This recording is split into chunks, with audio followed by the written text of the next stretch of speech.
La primera vez que vi tiburón, que era un niño, por supuesto me quedé acojonado, tuve sueños, pensaba que los tiburones iban a venir a comerme, y la siguiente vez que fui a la playa oía la música cuando venía el tiburón. Entonces estaba ahí y yo oía y cada vez veía aletas por todas partes y tiburones por todas partes, y me parecía que era el animal más peligroso que había en el planeta Tierra. Hasta que vine al Oceanográfico de Valencia, me dieron una charla y luego después tuve la oportunidad de verlos como nunca los había visto antes.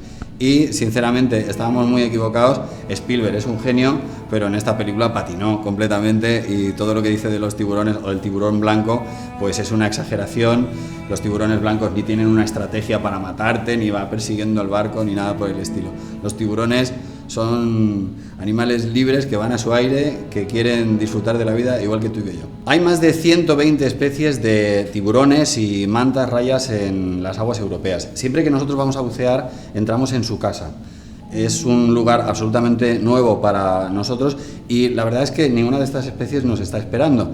Por cierto, a los tiburones no les gustamos, o sea, no les gusta nuestro olor, no les gusta nuestro sabor, no son peligrosos, ellos van a su aire, las mantas rayas son cariñosísimas y no les haces ninguna cosa que las asuste, así que por favor tengamos respeto a que estamos entrando en casa de alguien que nos cede su sitio y por favor les dejamos en paz. Y los tiburones no son peligrosos, los tiburones son un animal perfecto, prácticamente desde la prehistoria no ha necesitado evolucionar porque ya era perfecto. Son animales preciosos, de una belleza y de una estética brutal, y podemos ir a verlos desde lejos sin molestarle y además no te hacen daño.